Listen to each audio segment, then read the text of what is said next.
Let's talk with Elena Chobanyan. Մենք կարող ենք ասել եւ ինչ որ կախարդական համակարգը եւ նույնպես ինչ որ հին հոգեբանական ճյուղը Զարթուղի ճանապարհներով քեզ հուշում ոնց որ Նոստրադամուսի գիրքը փորձել եմ հենց կանչել մի հատ շատ հայտնի հոգեբան մեր երկրում ու ինքը ասեց որ ես չեմ գալու որովհետեւ ես չեմ ուզում որևէ կապ ունենալ ձեր պես մարդկանց հետ Բարև Գրիշա ջան, այսօր տարօրի մասին պետք է խոսանք։ Նախ մինչև անցնելը, հասկանանք թե ինչի ուզեցիր տարով զբաղվել։ Ինչը առհասարակ տարոն, ինքը էզոթերիկայի մասը, թե հին հոգեբանության մի ճյուղ։ Շատ շնորհակալ եմ որ դուք ինձ հրավիրել եք դրա մասին խոսել, որովհետև ես պես շատ եմ սիրում տարով, բայց ինձ թվում է որ դուք երկու բան եք ասել ու կարելի ասել ամեն ինչը համընկնում է այստեղ այսինքն դա մենք կարող ենք ասել եւ ինչ որ կախարդական համակարգը եւ նույնպես ինչ որ հին հոգեբանական ճյուղը որովհետեւ այն ժամանակին մենք այդ հասկացությունը չենք ունեցել հոգեբանությունը դրա համար այդ ամեն ինչը ինձ թվում է ապրում են միասին բայց հիմա անջատել են իսկ կան մարդիկ որ կասեմ հոգեբանեն իհարկե այդ հարցին հետո կանդրադառնանք որ ընդհանրապես դա գիտություն էլ չի առհասարակ գուշակություն է ու դրանով նորմալ ու խելացի մարդիկ պետք է չզբաղվեն դա կախված է մենք ինչ ենք տեսնում ճիշտ ասած որովհետեւ իմ համար շատ ցավալի է որ հիմա տարոն եւ էզոտերիկան դարձել ինչ որ կրկեսված իմաստուն եթե մենք վերցնենք այդ բարի որովհետեւ ես sense ասեմ դաժե մի քանի անգամ փորձել եմ ինչ որ բան նկարել իմ սոցիալ ցանցերում հա բայց հետո որոշեցի դրանով չզբաղվել որովհետեւ ես պրոստը չեմ սիրում ինչին դարձել է այդ ամեն ինչը ու ես չեմ տեսնում ինձ այնտեղ ու ինձ համար դա շատ ցավալի է որովհետեւ ես շատ լուրջ եմ վերաբերվում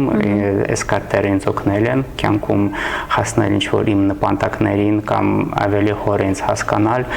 ես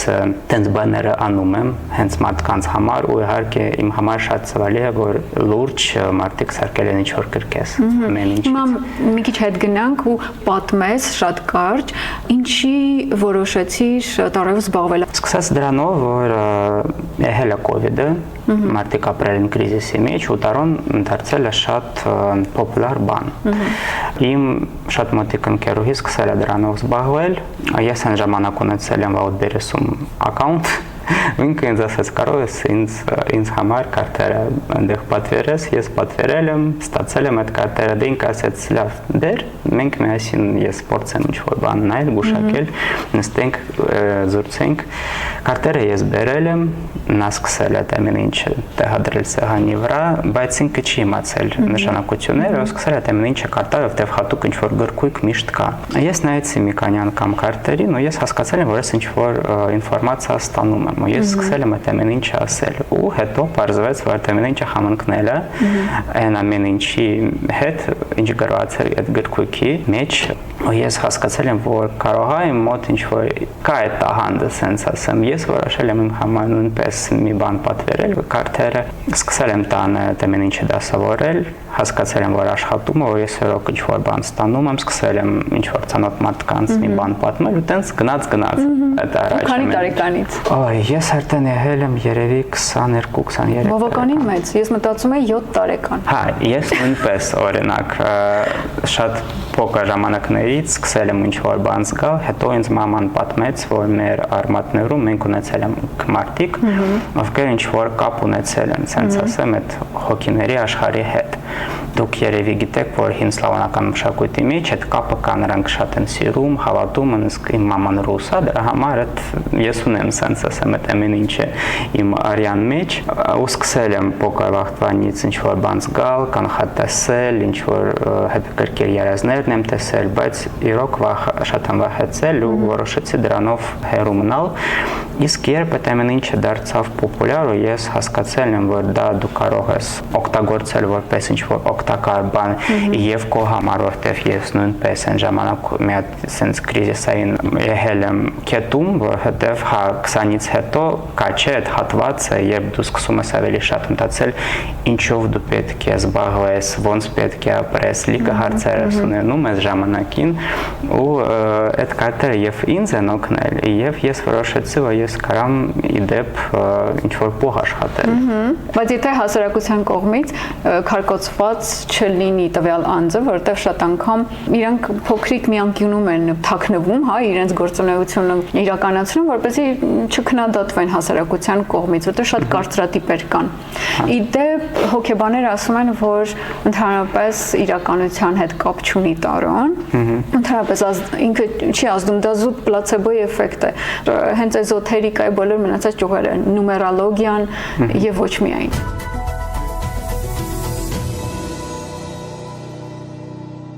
Հասկացած ձեզանից, որ տարոն կատեգորիկ պատասխան է տալիս։ Իսկ իմ կարծիքով նման տպավորություններ, որպես զարթուղի ճանապարհներով է քեզ հուշում, ոնց որ Նոստրադամուսի գիրքը։ Ուղիղ չես հասկանում, ինչ է ուզում ասի, դու պետք է կռահես։ Դա կախված է, ոնց ես ասել եմ արդեն, հարցերին։ Եթե դու տալիս ես կոնկրետ հարց, դու ստանում ես կոնկրետ պատասխան, բայց ես ասենց ասեմ, ես լիքը ժամանակ եմ ծախսում, օրինակ ճիշտ ձևավորել ցուցակը հարցերի, որտեղ երբ մարդը գալիս ու ասում է, ես տենց խնդիր ունեմ, պետք է ստանամ պատասխան։ Ես նստած մտածում եմ այդ խնդիրների մասին ու սկսում եմ գրել ինչ հարցեր ես պետք է տամ տարոյին տարբեր կողմերից, որ ես հասկանամ ու ստանամ վերջում այդ պատասխանը եւ օգտակար լինեմ այդ մարդու համար։ Կան մարդիկ, ովքեր տենց կոնկրետ հարցեր չեն տալիս, չեն մտածում այդ ամեն ինչի մասին, նրանք պոստը ինչ-որ բան վերցնում են ու սկսում են ինչ-որ բան պատմել ու տենց տպավորություն կարա լինի, որ մենք այդ հարցը ստանում ենք ինչ-որ ուրիշ ճանապարհներով։ Դա մոտեցումից կախված ինձ թվում է ավելի շատ։ Նույնը հոգեբաններն են անում, եթե իրենք պրոֆեսիոնալ են իհարկե, համապատրաստի եւ վերջնական պատասխան իրենք չեն տալիս իրենց պացիենտին, որպեսզի պացիենտը ազատ լինի, ընտրություն կատարի ու պատասխանատվությունը նաեւ հոգեբանը չվերցնի իր վրա։ Իսկ տարոլոգի հետ կապված նույնը ոնց որ հասկացա դուք եք անում։ Հա, դա իմ մոտեցումը։ Իհարկե կան մարդիկ, ովքեր վերցնում են այդ պատասխանատվությունը, ինձ թվում է նրանք անում են տենց բաներ, ասում են, որ դու պետք է անպայման էս անես։ Հա, իմ մոտ sense ասեմ, ամենակարևորը որ այս մոտեցումը մնա, բայց իհարկե լինում են պահեր, երբ ես տեսնում եմ, որ մարդը օրինակ ուզում է փչացնի նրա կյանքը։ Իհարկե այս դեպքում ես կփորձեմ ինչքան հնարավոր է օգնել այդ մարդուն մի քիչ ուրիշ տեսանկյունից նայել այդ հարցի վրա ու փորձել այդ որոշումը անել, թող ինքը անի այդ որոշումը, բայց ես ինչքան հնարավոր է փորձեմ նրան օգնել հենց այդ որոշումը։ Այդին հուշ եք անել, որ լավ լինի։ Բայց էլի վերջում ոնց որ հա իհարկե ինքը որոշում։ Իդեպ իմ փորձից ելնելով ժամանակին, երբ որ հարցազրույց էի անում, բանի հետ, չասեմ աստրոլոգ, ինքը նաև աստրոհոգեբան էր իրեն անվանում։ Ինձ շատ հետաքրքրում էր, դիտավորյալ հարցեր էի տալիս ու գիտեի իմ հարցը, գիտեի օրինակ ես հաստատ գնալու եմ այդ վայրը, բայց ուզում էի իրանից լսեի ինքը ինչ է ասում։ Ասում էր, որ չէ, դու չես գնալու այդ երկիր, չես գնալու, չի ստացվելու քեզ մոտ։ Ու կատեգորիկ էր։ Եթե ես չիմանայի, որ հստակ իմ թղթերը պատրաստ էին, արդեն ես պետք է գնայի, այդպիսի բաներ են լինում։ Կան նման մասնագետներ,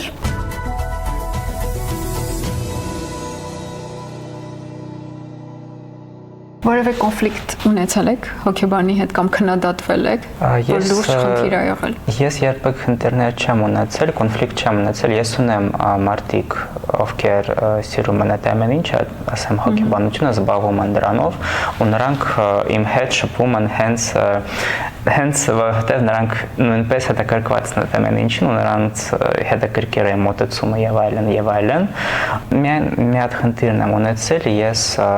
փորձել եմ իմ YouTube անալիքում վարել մի հատ շոու, իհարկե ռուսերեն լեզվով, քանի որ ավելի հարմար ինձ համար, եթե դուք երևի զգացել եք արդեն, երբ ես բացվում եմ տարբեր մարդկանց հետ, տարբեր ոլորտներից, ու ես փորձել եմ հենց դրա պատճառով կանչել մի հատ շատ հայտնի հոգեբան մեր երկրում, չասեմ անունը, ու ինքը ասեց, որ ես չեմ գալու, որովհետև ես չեմ ուզում որևէ կապ ունենալ ձեր պես մարդկանց հետ, ու տենց այդ հարցը փակվեց, բայց դա միայն այս դեպքը է եղել, ճիշտ ասած եմ կյանքում։ Հետաքրքիր է, օրինակ Ռումինիայում նման շոուներ կազմակերպում են եւ համաձայնում են տարբեր ճամբարների, կոպիտ ասած, մարդիկ մասնակցեն այդ հաղորդմանը։ Եկեղեցու ու շատ չեմ ուզում կրոնական ինչ-որ բանի մեջ շատ խորենանք, բայց մտահոգություն կա, որ իրենց կողմից էլ քննադատություն կստանաք։ Կամ մարդիկ, ովքեր հավատում են։ Հա, կան ստանում եմ, ես ագրեսիա չեմ ստանում մարդկանց, sense ասեմ, չգիտեմ ինչի պատճառով, կարող է մոտ ինչ-որ sense էներգետիկա է, բարձրապես նրանք չեն ուզում ինձ շատ քննադատել կամ ինչ-որ վատ բաներ ասել, նրանք բարձրապես ինձ կարող են ասել պետք է հեռու մնաք, ոնց նրանք մտածում որ նրանք տալիս են ինձ շատ լավ խորհուրդ, sense ասեմ։ Դες դեռ ավելի շատ նրանք այս կողմից են ասում այդ ամեն ինչը առանց որևէ ագրեսիա, բայց քննադատությունը իհարկե կա մեր հասարակության մեջ, պետք է հասկանանք, որ մենք շատ կպած ենք եկեղեցին, մենք առաջին քրիստոնյա երկիրն ենք ու մենք միշտ սիրում ենք դրա մասին խոսալ։ Ու հա, այդ խնդիրը sense ասեմ կա իմ համար խնդիրը, որովհետև ես մտածում եմ, որ все-таки մարդիկ պետք է բաց լինել ամեն ինչին, ինչը աշխարհը քեզ ցույց է տալիս։ Ու դու պետք է որոշում կատարես, քեզ ինչ է օգնում, sense ասեմ, որովհետև կորոնա շատ կատեգորիկ ինչ որ բան է իմ համար, sense ասեմ։ Ես ոնց դուք հասկացել եք արդեն շատ կատեգորիկ բաներ չեմ սիրում ու իդեպ իմ գործի հետ կապված փորձում եմ ինչքան հնարավոր է շատ կատեգորիկ չլինել։ Իդեպ կան կրոններ ու կան էզոթերիկայի ճյուղեր, որոնք հորինվում են որոշ խմբերի կողմից, այդտեղ վտանգ կամ են դեպքում, եթե տարածվում է մարդկանց մեջ, իհարկե դες թեման շատ լուրջ ուրիշ թեմա է, մարդը ոնց իմանա, որ գիտությունը կամ պսեուդոգիտությունը կտակար ինչ որ բան իր կյանքի համար հորինված չի, դիտավորյալ խառնաշփոթ ստեղծելու համար չի ստեղծված դա, որ մասաներին գրավեն իրենց մեջ։ Ես չեմ մտածում, որ տենց բան լինի, ճիշտն ասած, այդտեղ մենք տարբեր ենք, ամեն դեպքում մարդիկ տարբեր են։ Օրինակ ուղեղների լվացման հարց բացվի, օրինակ կան նման ոդքասթներ, որ մարդկանց փորձում են ներգրավել ինչ-ինչ սկզբունքների հիման վրա։ Դրանք շատ տարբեր են, որպեսզի հիմա չնշեմ, ու կարող է հենց ձեզ մոտ կան նման մարդիկ, ովքեր արդեն ներգրաված են նման խմբերում։ Եթե կլինի իմ մոտ, ես արդեն հասկանամ այս դեպքում ինչ պիտի անեմ, բայց ես չեմ ունեցել ճիշտն ասած։ Չէ, ինձ թվում է, որ ամեն դեպքում շատ դժվար է ինչ-որ մեկին ներգրավել, եթե սկզբից այնտեղ չկա այդ կապը, ասած ասեմ։ Եթե ինչ-որ մեկի մոտ ստացվեց ինչ-որ մեկին ներգրավել, ուրեմն սկզբից արդեն այս մարդու մեջ այդ նստել է, այդ հետաքրքրությունը, ասած ասեմ, այդ համապատասխանում է։ Այն ինչ որ օրինակ ես պատմում եմ, կամ ինչ որ մեկը պատմում է, դա արդեն համապատասխանում է նրա ներքի աշխարհի հետ։ Ու դրա համար ինքը այնտեղ ստացվում է, որ ինքը ներգրավել է։ Այս թեման ամեն դեպքում լուրջ թեմա է, որտեղ կգնանք դեպի քաղաքականություն, որից կարող դուք խուսափում եք։ Չէ, նորմալ է։ Եկեք գնանք։ Հա, իդեպ քաղաքականության հետ կապված ձեզ մոտ եկել են դեպուտատներ կամ գուշակության կամ կռահության, չասեմ գուշակություն, այդ բառը շատ կարծրատիպային բառ է, փոխենք ինչ տերմինով կարող ենք ասել։ Ձեզ մոտ կոնսուլտացիայի գալիս են տարոլոգիայի։ Եղել են դեպքեր, ճանաչված մարդիկ։ Չէ, ճանաչված մարդիկ եղել են։ Դեպուտատներ, թեկուզ падգամավորներ կամ նախկին падգամավորներ։ Не из политики, չեմ, ինձ մոտ եղել են մարդիկ շոու բիզնեսից։ Դա հա, իրենց մոտ շատ մեծ է հետաքրքրություն։ Նրանք շատ են սիրում, բայց ինչ է ցավալի իմ մասին, նրանք չեն սիրում դրա մասին խոսել։ Բայց նրանք շատ են սիրում, նրանք հավատում են այդ ամեն ինչին, բայց փորձում են ինչքան հնարավոր է մարդիկ դրա մասին չիմանան, ու նորից խոսամ եմ YouTube անալիքի մասին, ես փորձել եմ լիքը մարդկանց ցած կանչել, չէ, եկեք մենք ինչ-որ ուրիշ տեղում դուք ինձ համար ինչ-որ բան անեք, բայց ես տենց չնստեմ, որ մարդիկ տենան, հասկանան, որ ես կարող եմ դա սիրում եմ ու դիմում եմ տենց հարցերով։ Դրա համար դուք լիքը մարդկանց չեք տեսել, օրինակ իմ YouTube անալիքում, բայց նրանք հետաքրքրված են, իրոք, իսկ ինչը կախված է մարդկանց հետ, ովքեր կառավարության մեջ են նստած, չէ, ես տենց դեպքեր չեմ ունեցել, չնայած որ ես գիտեմ, որ նրանք են հետաքրքրված շատ, բայց ես ուրիշ ինֆորմացիա ունեմ, որ նրանք ունեն ինչ-որ հատուկ մարդ, ում հետ աշխատում են, այսինքն նրանք չեն դիմում սենց տարբեր մարդկանց։ Իդեպ այդ թեման էլ մասնագետ կար, որ ասում էր դուք վստահ չեք, դա ընդհանրապես ասեկոսեներ են, այդքան էլ կարող է իրականության հետ կապ չունենա։ Թեպետ Ռեյգանի, եթե չեմ սխալվում, իր կինը հենց աստրոլոգիայով էր զբաղված, որոշումները քաղաքական, որոշ աստրոլոգներն էին որոշում։ Կան տենց բարերոնակ Ռուսաստանում շատ են խոսում, որ չգիտեմ ռուսական կառավարությունը ամեն քայլը Պուտինի որոշում է այնտեղ կալիքը մարդիկ էզոտերիկայի հետ կապված ու նաև մոգեները, որոնք ինչ որ բան անում են, որ վտանգը չլինի նրանց խմալ, որտեղ դուք հասկանում եք, չէ, որ մարդիկ ամեն դեպքում նրանք չեն սիրում կառավարությունը, լիքը վատ բաներն ասում, վատ էներգետիկան ուղարկում, ու իհարկե նրանք կան ինչ-որ այնտեղ կան ինչ-որ հատուկ մարդիկ, ովքեր սարքում են ինչ-որ էներգետիկային защита, հա, որ բան չլինի նրանց։ Իդեպ մեզ մոտ նման մասնագետ կար, որ ասում են հատուկ Հայաստանում հայերին նման հիպնոզներով փորձում են հետ պահել, մի խոսքով սա լրիվ ուրիշ թեմա է։ Հա, դե լիքը բան կարա լինի, ճիշտ ասած։ Կուզենայիք նման առաջարկ ստանայիք, տարոլոգ լինեիք, ինչ որ մի ղեկավարության ազդեցիկ մարդու կողքին։ Եթե այդ մարդը սիրում է իմ մոտեցումը, խնդիր չկա, որովհետև ես արդեն ասացի, որ ամեն դեպքում մարդը ունի իր պատասխանատվությունը, եթե ինքը օրինակ որոշել է կառավարել, ինքը պետք է հասկանա, որ ինքը վերցրել է այդ պատասխանատվությունը։ Ես իհարկե կարամ օգնեմ, կարամ ինչ-որ ուղղություն ցույց տալ։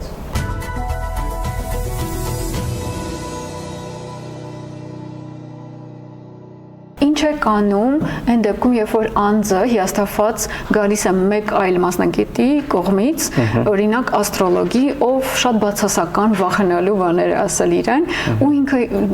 կիսա տագնապային վիճակում գալիս է ձեզ մոտ։ Ու խորհուրդ է ուզում իմանալ ձեզանից, ինչ է կանում։ Հա, ես փորձում եմ ինչքան հնարավոր չասել որևէ վատ բաներ ուրիշ մարդկանց մասին, ուրիշ մասնագետների մասին, իմ պատասխանատվությունը մնում է միայն իմ մոտ, իմ գործի հետ կապված։ Եթե մարդը գալիս է հիասթափված ու պատմում է ինձ, որ տենց բան է հել, օրինակ տենց վատ բաները նրան ասել են, ես ասում եմ, լավ, խնդիր չկա, եկեք հիմա այդ ամեն ինչը մոռանանք, հիմա ես եմ աշխատում, ես անում եմ նույնը ու տեսնում եմ ինչ է կատարվում։ Բայց այդտեղ մի հատ բան կա, եթե օրինակ մարդը ասում է ինձ, որ ինձ ասել են չի ստացվի, ես բացվում եմ կարտեր, տեսնում եմ, որ հա, չի ստացվում։ Ինձ հետաքրքիր է հասկանալ ինչու չի ստացվում։ Ես արդեն սկսում եմ այդ հարցը լուծել նրա այս մարդու համար, հա։ Փորձում եմ գտնել ինչ-որ որոշում, ոնց անենք տենց, որ մարդը հասնի իր նպատակին, ասենց ասեմ, то есть мне нравится моделировать будущее, տենց բան։ Բայց ինչքանով եք վստահ, որ այդ ճանապարհը, որը ուղղորդվում է, հենց իր համար է, դա լավ, որովհետև շատ անգամ մենք եթե խոչընդոտով ենք անցնում, դա ինչ որ մի նպատակ է, չէ՞, լուծում է, ուժեղացնում է, գիտելիքներ է տալիս, ու մենք պետք է անցնենք այդ դժվար ճանապարհով։ Այդ հարցը միշտ ինձ հանգստացնում է, օրինակ, ոնց եք նայում, ինչքանով վստահ լինեք, որ այդ հենց այդ ճանապարհն է իրան շատ լավ։ Ինտուիտիվ եմ հասկանում, ճիշտ ասած, ինտուիտիվ եմ հասկանում, լինում են պահեր, իհարկե, երբ դու հասկանում ես, որ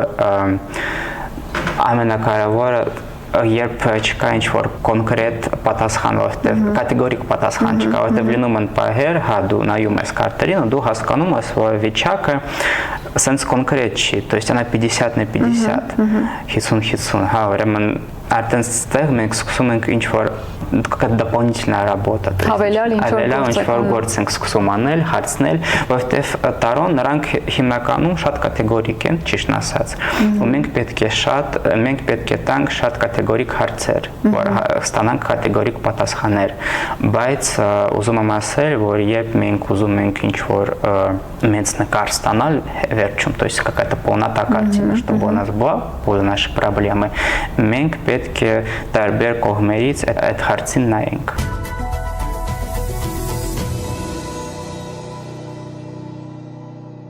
Ես մեղավոր չեմ, որ ես գոյություն ունեմ։ Ես մեղավոր չեմ, որ ես ունեմ այս գիտելիքները։ Ես սիրում եմ ասել, որ մենք կյանք ես պատկերացնում եմ ոնց որ ինչ-որ համակարգչային խաղ։ Ու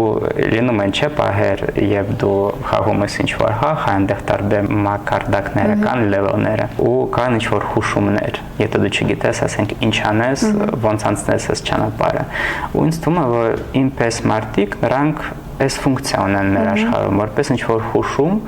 ու հա, ես մեղավոր չեմ, որ մարդը գիտի իմ մասին, դա արդեն իրա որոշումը ինձ դիմել թե չէ, ու իրա որոշումը ինձ լսել թե չէ, ու ես միշտ իմ սեանսների ժամանակ հենց դա եմ ասում, օրինակ, եթե դուք ասում եք, հա, որ վնաս չհասցնենք ոչ մեզ, ոչ դիմացինին։ Հա, օրինակ, կա չէ սենց հարց մարդիկ գալիս են ուզում են ինչ-որ ընտրություն անել։ ասենք մնալ նույն գործի տեղում կամ գալ ուրիշ գործի տեղը։ Ես չեմ անում տենց բան, օրինակ վերցնեմ մի հատ կարտ, ասեմ հագնա կամ մնա։ Կատեգորիկ պատասխան պատրաստ չեք տալիս, ոնց որ հոգեբանները։ Да ես պետք է հասկանամ, չէ, общую картину же мне нужно понять как-то։ Դենց այս դեպքում ես պետք է սկզբից տեսնեմ Let's talk with Elena Chobanyan.